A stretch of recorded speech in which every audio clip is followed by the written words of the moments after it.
മമ്മൂക്കയ്ക്കൊപ്പമുള്ള തുറുപ്പുഗുലാൻ എന്ന സിനിമയിലെ ഖാദർ ആൻഡ് ഖാദർ എന്നുള്ള കഥാപാത്രത്തെയായിരുന്നു അദ്ദേഹം ആ സിനിമയിൽ അവതരിപ്പിച്ചത്. എല്ലാ സിനിമകളും ആ സിനിമയിലെ അത് എന്താണോ ആ കഥാപാത്രം ചെയ്യുന്നത്, പക്ഷെ നമുക്ക് അനുഭവവൈദ്യമാവുന്ന എന്താണ്, അത് ചിരിയാണ്.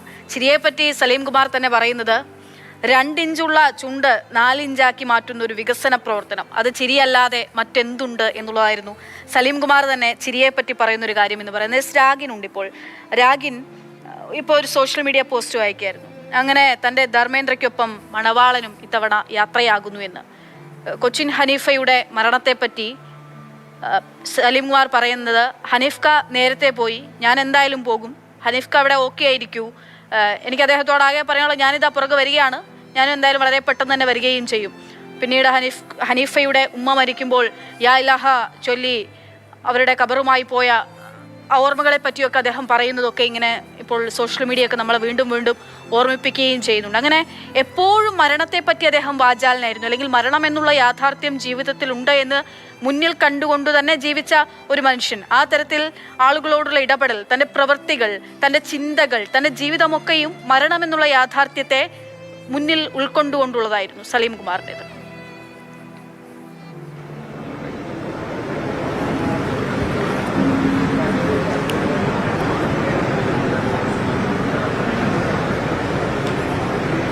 അക്ഷയ, തീർച്ചയായും പല ഘട്ടങ്ങളിലും അദ്ദേഹം വൈകാരികമായി തന്നെ ചില വിഷയങ്ങളോട് പ്രതികരിച്ചിട്ടുണ്ട്. അദ്ദേഹം അത്രത്തോളം ഒരു കോണ്ടാക്റ്റ്, അല്ലെങ്കിൽ അത്രത്തോളം ഇഴുകിച്ചേർന്നായിരുന്നു ഓരോ വിഷയങ്ങളോടും പ്രതികരിക്കുന്നത്. അത്രത്തോളം ആത്മാർത്ഥത അദ്ദേഹത്തിന് ഓരോ വിഷയങ്ങളിലും ഉണ്ടായിരുന്നു എന്നതും നമുക്കതിലൂടെ വായിച്ചെടുക്കാൻ കഴിയുന്നതാണ്. അങ്ങനെ എല്ലാ മേഖലകളിലും അദ്ദേഹത്തിൻ്റെതായിട്ടൊരു തോട്ട്സ് പങ്കുവച്ചിട്ടുള്ള ആളാണ്. അതാണ് നമ്മൾ നേരത്തെ പറഞ്ഞത്, ചിരിപ്പിക്കുകയും വെള്ളിത്തിരിയിൽ ചിരിപ്പിക്കുകയും അതോടൊപ്പം തന്നെ നമ്മളെയൊക്കെ തന്നെ ചിന്തിപ്പിക്കുകയും ചെയ്ത ഒരു കലാകാരനായിരുന്നു സലീം കുമാർ. അതുകൊണ്ട് തന്നെ സാമൂഹ്യ രാഷ്ട്രീയ വിഷയങ്ങളിലടക്കം അദ്ദേഹത്തിൻ്റെതായിട്ടുള്ള ചില വ്യക്തിമുദ്രകൾ, അല്ലെങ്കിൽ അദ്ദേഹത്തിൻ്റെതായിട്ടുള്ള ചില ശൈലികൾ, അല്ലെങ്കിൽ അദ്ദേഹത്തിൻ്റെതായിട്ടുള്ള ചില തോട്ട്സുകൾ, ചിന്തകളൊക്കെ തന്നെ പങ്കുവച്ചിരുന്ന ആളാണ്. ഇപ്പോൾ ഒരുപാട് ഹാസ്യം കൈകാര്യം ചെയ്യുന്ന നടന്മാരുണ്ടെങ്കിൽ പോലും അതിൽ തനിക്കെന്ത് വ്യത്യസ്തത കൊണ്ടുവരാൻ കഴിയും, അതിൽ തനിക്കെന്ത് ശൈലി അവലംബിക്കാൻ കഴിയുമെന്ന ഒരു കാര്യത്തിൽ അദ്ദേഹത്തിൻ്റെതായിട്ടുള്ള ശൈലി തന്നെ കൊണ്ടുവന്നു എന്ന് പറയാം. അതുകൊണ്ട് തന്നെയാണ് ഈ ഹാസ്യ നടന്മാരുടെ കൂട്ടത്തിൽ അദ്ദേഹത്തെ വേറിട്ട് നിർത്തുന്നത് ചെയ്യുന്ന ഘടകം. പല നടന്മാരും അങ്ങനെ ഉണ്ടെങ്കിലും സലീം കുമാറിനും അദ്ദേഹത്തിൻ്റെതായിട്ടുള്ള ശൈലി ഉണ്ടായിരുന്നു. ആ കോംബോ വലിയ തോതിൽ വർക്ക് ചെയ്യപ്പെടുകയും ചെയ്തിരുന്നു. അങ്ങനെ നല്ല രീതിയിൽ വർക്ക് ചെയ്തത് കൊണ്ടാണ് മലയാള സിനിമ പ്രേക്ഷകർ അദ്ദേഹത്തെ ഇരു കൈ നീട്ടി സ്വീകരിച്ചത്. ആ ചിത്രങ്ങളൊക്കെ തന്നെ ഇറങ്ങുമ്പോൾ അത് സലീം കുമാർ അല്ലാതെ മറ്റൊരു നടനില്ല അത് ചെയ്യാൻ എന്ന തരത്തിൽ, അത് ഹാസ്യമാണെങ്കിൽ തന്നെ ആ രീതിയിൽ തന്നെ കൈകാര്യം ചെയ്യുകയും ചെയ്തിരുന്നു. അതോടൊപ്പം തന്നെ ഹാസ്യ നടനായിട്ടാണ് തുടങ്ങിയതെങ്കിലും അതിനുശേഷം അദ്ദേഹം പങ്കുവച്ചിട്ടുള്ള, അല്ലെങ്കിൽ കൈകാര്യം ചെയ്തിട്ടുള്ള വേഷങ്ങളൊക്കെ തന്നെ ഈ ഗൗരവത്തിൻ്റെ കാമ്പ്, അല്ലെങ്കിൽ ആഴം ഒട്ടും ചോരാതെ തന്നെ അദ്ദേഹം അത് ചെയ്ത് അവതരിപ്പിച്ചു. അപ്പോൾ തനിക്ക് രണ്ടും വഴങ്ങും, നല്ല രീതിയിൽ വഴങ്ങുമെന്ന് അദ്ദേഹം മലയാള സിനിമ പ്രേക്ഷകരോട് പറയുകയായിരുന്നു. അത് അങ്ങനെ തന്നെയായിരുന്നു. അതുകൊണ്ട് തന്നെ പ്രേക്ഷകർ അത് സ്വീകരിക്കുകയും ചെയ്തു. ഇപ്പോൾ നമ്മൾ 2005 ഇറങ്ങിയ അച്ഛനുറങ്ങാത്ത വീടെന്ന ചിത്രം, അതോടൊപ്പം തന്നെ ഗ്രാമഫോൺ എന്ന് പറയുന്ന ചിത്രം, കൂടാതെ ആദാമിൻ്റെ മകൻ അബു എന്ന് പറയുന്ന ചിത്രം, ഇതിലൊക്കെ തന്നെ അദ്ദേഹം കൈകാര്യം ചെയ്തിട്ടുള്ള വേഷങ്ങൾ, പ്രത്യേകിച്ചും ഈ അച്ഛനുറങ്ങാത്ത വീട്ടിലെ സാമുൽ എന്ന് പറയുന്ന കഥാപാത്രം ഇപ്പോഴും നമ്മുടെ മനസ്സിൽ നിൽക്കുന്ന ഒരു കഥാപാത്രമാണ്. ആ ഒരു അച്ഛൻ്റെ സങ്കീർണതകൾ, അല്ലെങ്കിൽ അച്ഛൻ മുന്നോട്ട് പോയിട്ടുള്ള വഴികളൊക്കെ തന്നെ അദ്ദേഹം ആ ഒരു കാമ്പ് ഒട്ടും ചോരാതെ വെള്ളിത്തെരയിൽ എത്തിച്ച പ്രേക്ഷകർ മനസ്സിലേക്ക് വേഗത്തിൽ തന്നെ സമ്മതിക്കാൻ കഴിഞ്ഞു എന്നുള്ളതാണ് ഏറ്റവും പ്രധാനപ്പെട്ട കാര്യം.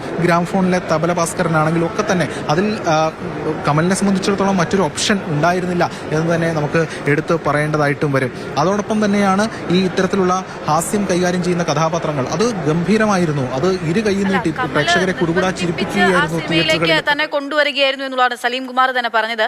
ആ വേഷം ചെയ്യാൻ അദ്ദേഹത്തിന് മടിയുണ്ടായിരുന്നു. കാരണം അതുവരെയും ചിരിപ്പിക്കുക മാത്രം ചെയ്ത ഒരാൾ അങ്ങനെ ഒരു വേഷം ചെയ്താൽ എങ്ങനെ ഉണ്ടാകും, അതുകൊണ്ട് അത് ബുദ്ധിമുട്ടുണ്ടായിരുന്നു. പിന്നീട് അദ്ദേഹം പിടിച്ച പിടിയാലെ എന്നെ കൂട്ടിക്കൊണ്ടുപോയി അഭിനയിപ്പിക്കുകയായിരുന്നു എന്നുള്ളതാണ്. ഗ്രാമഫോണിലെ ആ കഥാപാത്രമാണ് ഗൗരവമുള്ള, അല്ലെങ്കിൽ ആ തലത്തിലേക്ക് ചിന്തിപ്പിക്കുന്ന, നമുക്ക് മുൻപിലേക്ക് പ്രത്യക്ഷപ്പെട്ട സലീം കുമാറിന്റെ ആദ്യ സിനിമ. പിന്നീടാണ് പെരുമഴക്കാലമാകട്ടെ, അച്ഛനുറങ്ങാത്ത വീടാകട്ടെ, പിന്നീടുള്ള സിനിമകളൊക്കെ സംഭവിക്കുന്നത്.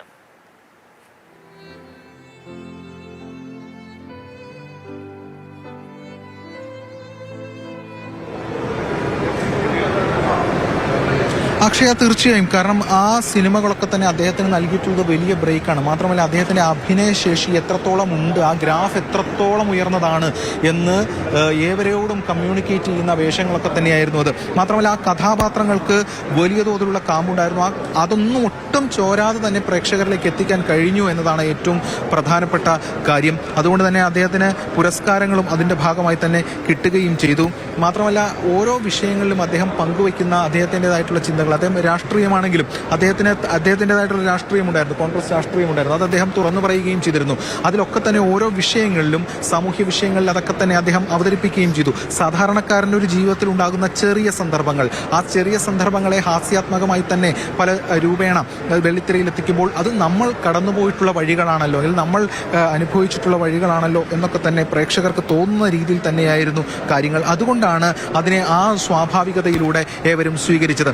അതായത് വൈവിധ്യമാർന്ന ഒരു അഭിനയ ശൈലി, അതിൽ സ്വാഭാവികതയുടെ എലമെന്റ്, വളരെ നാച്ചുറലായിട്ടാണ് ഈ കാര്യങ്ങൾ അദ്ദേഹം ചെയ്ത് ഫലിപ്പിച്ചിരുന്നത്. അതുകൊണ്ട് തന്നെ അത് ഇരു കൈയും നീട്ടി സ്വീകരിച്ചു. 100-300ഓളം സിനിമകളാണ് അദ്ദേഹം വേഷമിട്ടത്. അതിൽ നേരത്തെ സൂചിപ്പിച്ച ഹാസ്യത്തിന് പ്രാധാന്യം നൽകിക്കൊണ്ടുള്ള സിനിമകൾ കല്യാണരാമനാണെങ്കിലും അതോടൊപ്പം തന്നെ തെങ്കാശി പട്ടണമാണെങ്കിലും ഒക്കെ തന്നെ, മായാവിയിലെ കഥാപാത്രങ്ങളൊക്കെ തന്നെയാണെങ്കിലും ഇന്നും എപ്പോഴും നമ്മുടെ കൺമുന്നിൽ കാണുന്ന, അല്ലെങ്കിൽ നമ്മളൊന്ന് സ്ക്രോൾ ചെയ്യുമ്പോൾ, മൊബൈലൊന്ന് സ്ക്രോൾ ചെയ്യുമ്പോൾ നമ്മുടെ മുന്നിൽ തെളിഞ്ഞു വരുന്ന ദൃശ്യങ്ങളാണ്. അതൊക്കെ തന്നെ പിന്നീട് അതൊക്കെ വെച്ചുകൊണ്ട് തന്നെ പല ട്രോളുകളും ഒക്കെ തന്നെയായി മാറുകയും ഒക്കെ ചെയ്തു. അപ്പോൾ നമ്മളെന്നും, അതായത് ഒരു സിനിമാ പ്രേക്ഷകൻ അല്ലെങ്കിൽ ഒരു പ്രേക്ഷകൻ എന്നും കണ്ടുകൊണ്ടിരിക്കുന്ന ഒരു മുഖങ്ങളിലൊന്നാണ് സലീം കുമാർ. കാരണം അത് അത്രത്തോളം അവരുമായി കമ്മ്യൂണിക്കേറ്റ് ചെയ്തിരുന്നു. അവരവരുടെ വീട്ടിലെ ഒരു അംഗത്തെ പോലെ തന്നെ സലീം കുമാറിനെ കണ്ടിരുന്നു. കാരണം അത്രത്തോളം സ്നേഹമുണ്ടായിരുന്നു അവർക്ക് അത് ഈ സലീം കുമാറിന്. അത് എന്തുകൊണ്ടാണെന്ന് വെച്ചാൽ അദ്ദേഹത്തിൻ്റെ കഥാപാത്രങ്ങൾ തന്നെയാണ്. ആ കഥാപാത്രങ്ങളിലൂടെ അദ്ദേഹം 100% സത്യസന്ധത പുലർത്തി, നീതി പുലർത്തി അത് വെള്ളിത്തിരയിൽ എത്തിക്കാൻ കഴിഞ്ഞു. അതിൽ